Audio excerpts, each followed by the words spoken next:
After 5 hours of car ride, gonna go buy the entrance ticket. And guys, this is what Karnak Temple looks like. The sound that he already used this kit for moving, but the distance between the temple is a little not too far. So the king city. On the way to the temple entrance, and these walls are huge already. So this is the Karnak Temple, and over there we have what they call the Sphinx Avenue, where there's a bunch of sphinx. And the amazing thing about this is that it was built over 2,000 years. Different pharaohs built it, which is crazy. A 2,000-year construction. When I first read it, I thought it was 2,000 years ago they built it, but it's taking them 2,000 years to build it.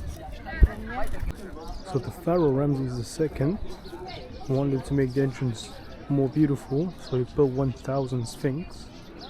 And I think apparently this whole thing, Sphinx Avenue, was 3 kilometers long, and now we don't have that many kilometers left, but there's still a bunch of sphinx, some of them with their head chopped off though.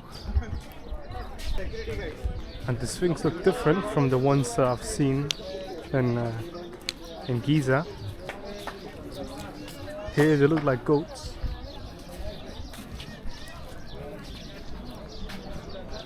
These walls are the biggest in ancient Egypt. They are 45 meters. They were supposed to be 50 meters high, but they were left unfinished as the pharaoh died. And the 4 holes over here and the 4 holes over there were for flags. So they will put up flags there. So each stone is about 2 tons. So I have no idea how they built this. It's crazy. Look how many bricks there are. So they were very heavy to move, and they used some crazy engineering techniques which I didn't understand, but they were far ahead. The Egyptians were far ahead with regards to engineering. These are some extremely big pillars. You cannot see it on camera, it doesn't do justice. They are very big. And then they got those Egyptian, what do you call this, hieroglyphics, or do you just call this like, I have no idea. But and look at this, we have a big statue, and just to give you an example of how big they are, look at the people and then look at the temple. So this temple was built for religious purpose. Priests will come and worship here, and it was also a way for the pharaohs to show their might, to show their devotion, and gain more authority. There used to be a roof. That's why the pillars are like that, but not anymore, it's gone.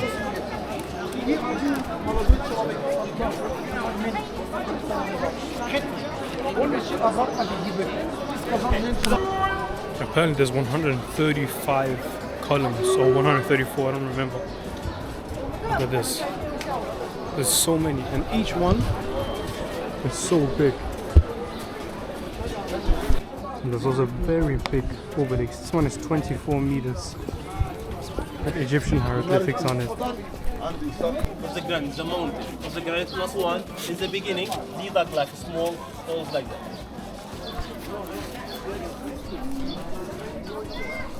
So when the Karnak Temple was built, Queen Hatshepsut wasn't allowed to be a pharaoh because she was a female. And she wanted to prove the Egyptian society wrong. So the optics I just showed before, she wanted to build one that's bigger. So she made this one, which is 4 meters higher, made by granite.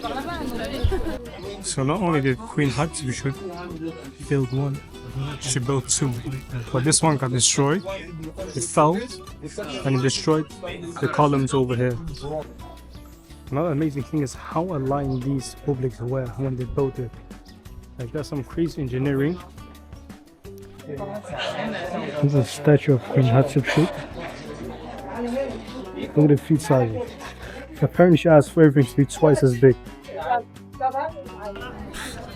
Queen Hatshepsut definitely laughed when she saw this obelisk. Look how small it is compared to the other ones. And look at this, guys. The Egyptian believed that if you were walking around this one 3 times, you would have good luck. And the tourists are doing it as well. And if you did it 7 times, you would get pregnant. So as you guys can see, the tourists are actually doing it. 3 times. That's what I need to see. That means you're... So the entrance fee costs about 11 euros to get inside. So it's not too bad, it's definitely worth the money. So pharaohs like Ramses II and Thutmose III, they would carve out the military victories on the walls as it was a show of strength. And they also believed that was a divine factor that would cause some good for them in the afterlife. And so each ruler would expand the Karnak temple, and that's why the construction is said to be for more than over 2,000 years, because they would continue to expand it as a way to show that they are divine, as a way to show that they're devoted to the religion of the ancient Egyptians. And this place is also believed to be the place where the pharaohs and the rulers would speak to their god Amun, which means the hidden one. So it was one of the most important gods. His name was Amun, and apparently the rulers would be talking to Amun through priests, where they would talk with their god before making state decisions with regards to the authority.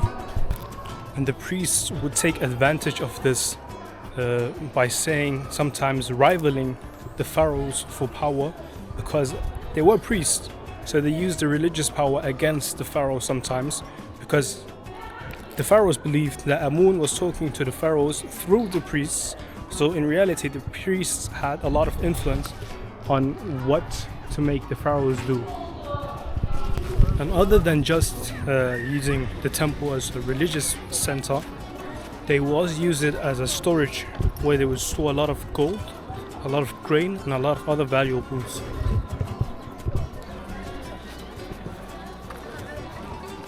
I have no idea what that is. I think that's probably some building they had inside the temple, which now obviously is damaged, and so are the walls over here.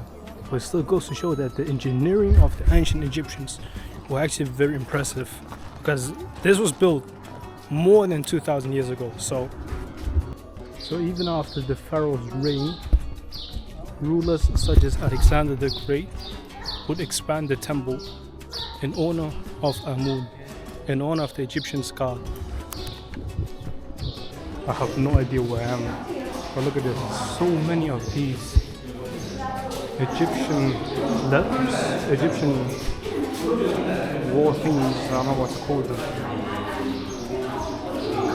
And they're still very detailed, some of them. Look, you have a person.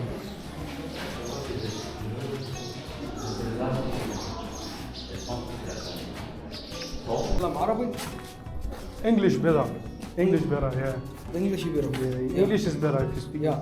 This here, Rome, Amora. Here, Rome, Amora. This here, Ramses I, Ramses II, Ramses III. This family, Queen Egyptian.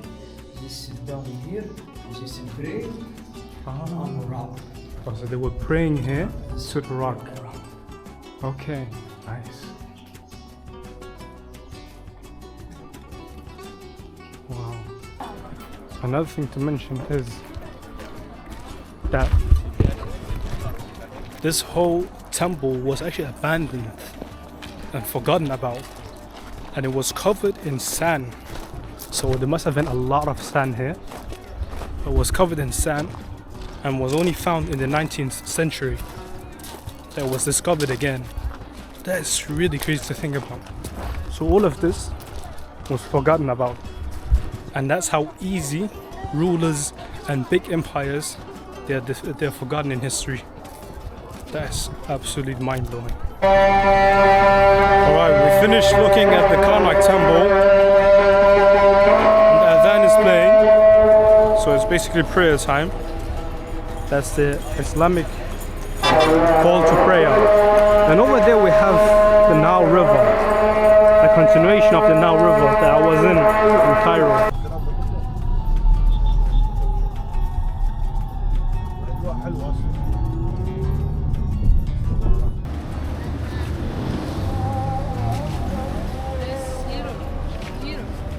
Alright, we just had lunch and now we are at the Colosseum of Memnon.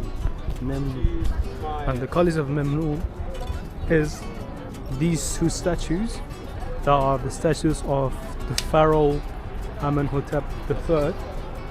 He built these. I believe there was a temple here that he had, and then he built two statues of himself, the pharaoh, seated. But as you guys can see now, they're pretty much, not as intact as they once were. One of them is missing an arm and this one is missing a whole face. But it's still very fascinating to see. And then after we see this, we're gonna head to the Valley of Kings, which I'm gonna tell more about when we get there. So another fascinating thing about one of these statues, both of them are 18 meters high, and one of them became famous in the ancient Egyptian times because it would make some sounds. I don't know which one of them it was, but one of them would make sounds at night. It was believed that the sound was due to the sandstone. They're built from sandstone, that the sandstone would expand and contract because of temperature changes, and therefore they would make some sounds. And what this did was that the people then gave the name Memnon, which refers to an Ethiopian king, and so they called this the Colosseum of Memnon. And therefore one of them were called a Memnon because of the sound it was making, which is really, that's a funny story. It's really fascinating. We have arrived at the Valley of Kings, and they built this valley to bury the new pharaohs of the new kingdom. So the old pharaohs were buried in the pyramids. The newer pharaohs were buried here. It's a miniature of the Valley of Kings. And you can see which tombs are where. So we need to take some of these to get around the valley because it's so big.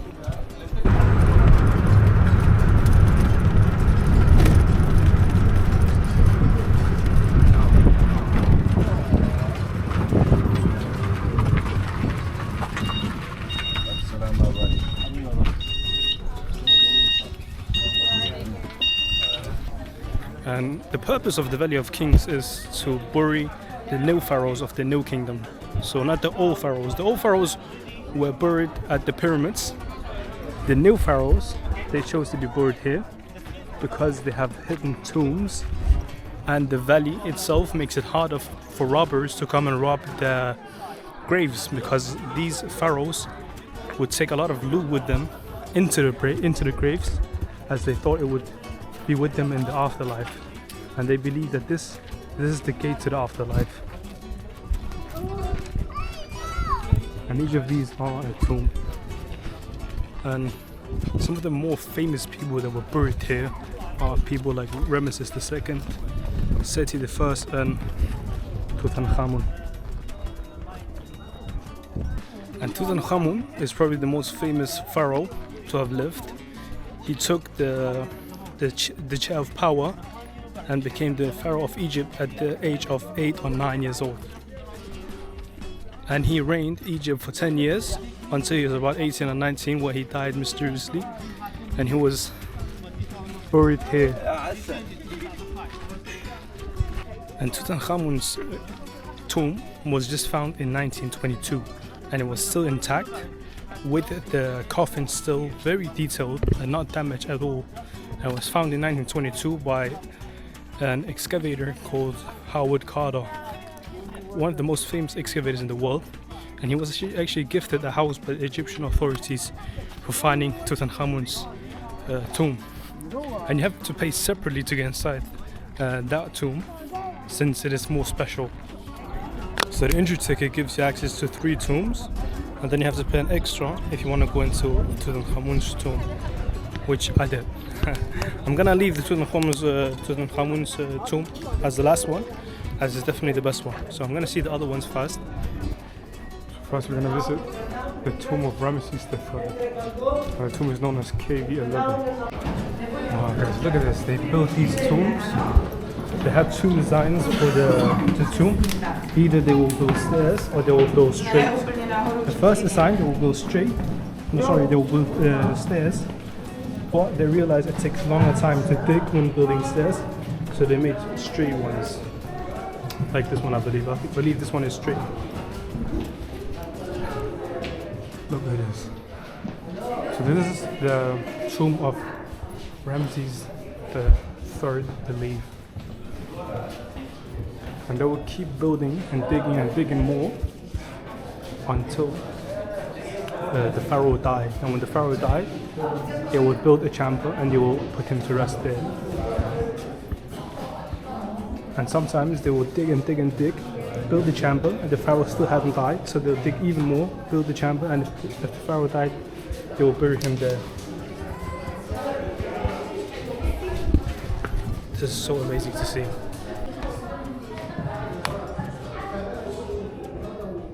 Now we're gonna visit the tomb of Ramses I, also known as KV16. This is so steep. And I believe the story goes that Ramses I, they built this, they dig this, then they wanted to make a chamber. That's why there's like holes here. They wanted to make a chamber for him to be buried here, but he was still alive. So he ordered them to build more and more, to dig even further. Because the more you dig down, the better it was, they believed. So they dig even more, until I believe he died here, and they buried him here. So this is his tomb.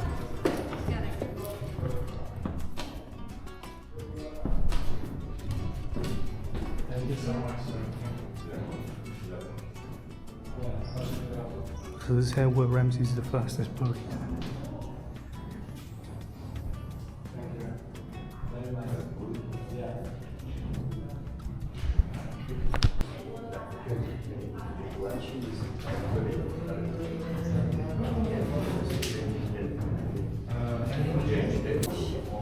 I believe this is a depiction of Ramses I, and he has a curved beard. The curved beard means that he is dead.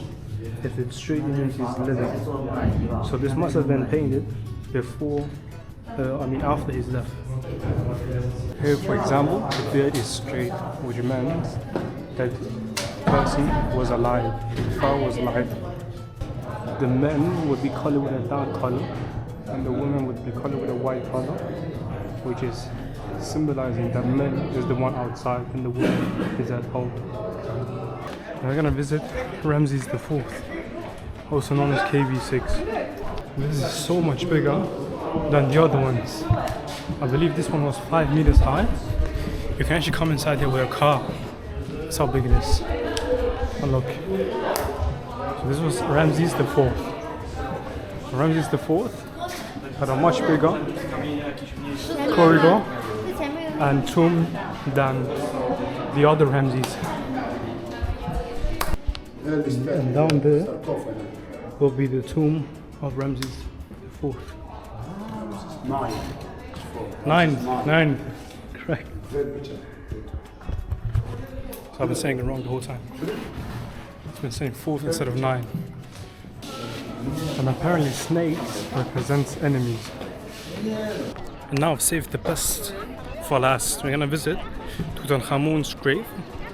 It took Howard Carter 5 years to find it, and then it took 10 years to move all the contents of the tomb because there were so many really intact things inside the tomb. For example, the body of Tutankhamun was found within 6 coffins, all made of gold, and the biggest one will weigh about 110 kilograms of pure gold, and I think it is displayed in the museum in Cairo, the Egyptian museum. I saw it, but you're not allowed to film it either with phone or camera, so it was kind of sad. But now I'm more excited to see his tomb after seeing the coffin.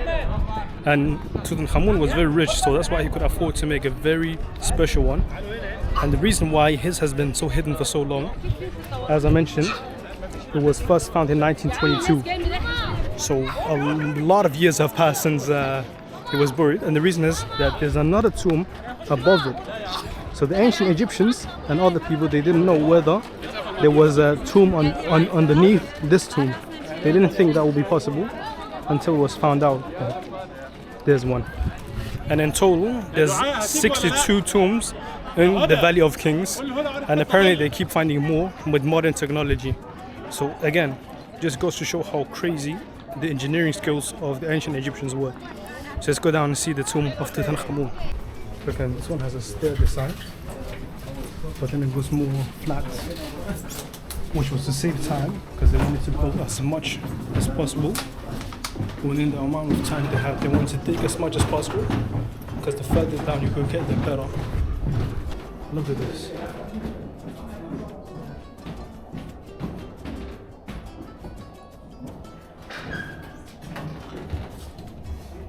I believe this is Tutankhamun himself. That is so crazy. Tutankhamun himself. And then here we have the coffin, the tomb he was buried in.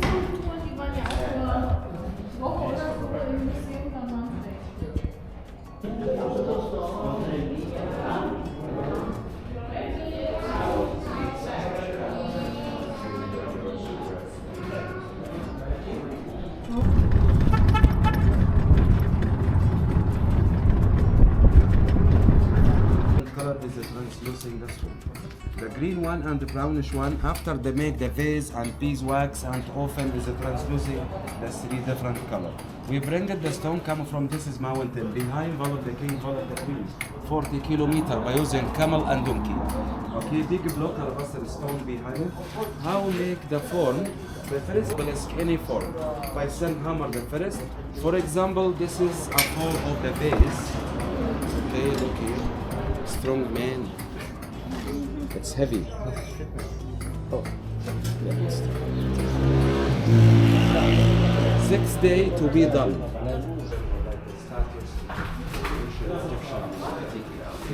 This is the grey basalt. Basalt is a grey dark or a grey light. Don't move, okay?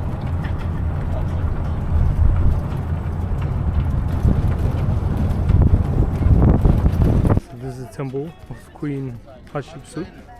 She loved trees so much, she ordered 2 trees to be built. And the tree stump is still there. And the tree stump is at least 3,500 years old. Wow. And I believe up there they have already found more tombs that they have carved out. Well, they close very soon. So we only have 15 minutes to look around. Wow, this is so huge guys. You guys cannot tell from the video, but that is so high up. Super high up. And then you have 2 sphinx. And up there, this thing I'm pointing at right now, was a statue of Queen Hatshepsut. I believe it was a statue, I don't remember if it was a statue of her crying. I believe it was made before, no I mean after, sorry after she died. They added it to the thing, well, I'm not sure. And then you have the rest of Luxor over here. This is so huge guys, you guys have no idea. And then there are statues of Queen Hatshepsut wearing a fake beard. Because as I mentioned, she couldn't really be a pharaoh because she wasn't a male, she was a female. But yet she still became one. I believe it was her husband that was the pharaoh. And her husband, or was it her father? One of them didn't have any son. And usually in ancient Egyptian history, they would pass down the reign of the pharaoh. When the pharaoh died, the eldest son would become the next pharaoh. But Hatshepsut became the new pharaoh. And she took the power from another guy, I forgot his name. But he later on came and damaged some of this, some of the temple that Hatshepsut built after she died. He wasn't very happy about her taking the power. Guys, I genuinely believe this is more exciting than the pyramids. The pyramids. Yeah, you just have triangles, big triangles. You have big pyramids, but this, I don't know, I feel like this is so much more exciting than seeing the pyramids. This is absolutely perfect.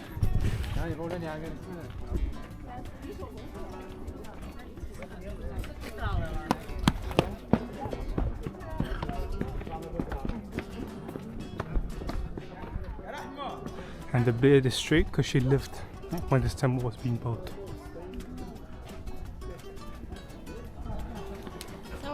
And look at the view again. Look at this. Whoa. Let's go inside here. See what we can find. It's only like 2 times.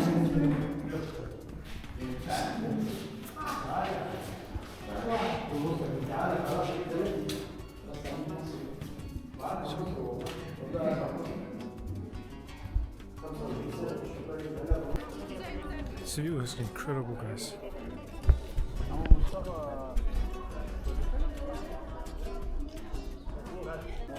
And then the statues got red skin color for some reason.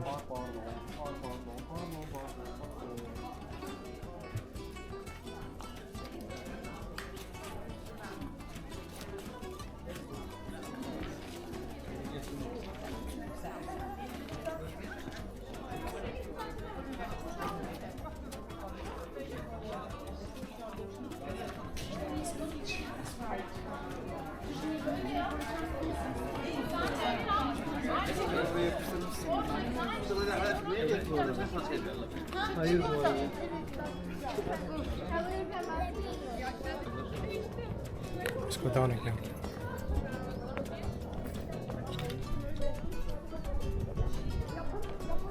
لا ده كانت فرعوني شو دي واحدة صورة بس وسع كده صورة وسع صورة Aqui, espera-me. E então?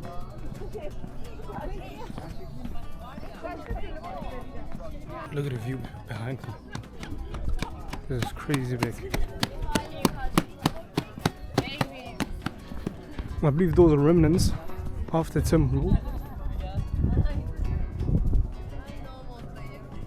And then over there we have some more stuff which I don't know. I don't know if you guys can see it on the video.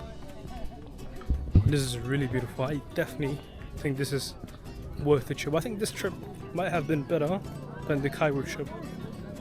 Maybe due to the fact that we had a better guide and better drivers, but also I feel like this is so much more to learn, going to the tombs and seeing the temple.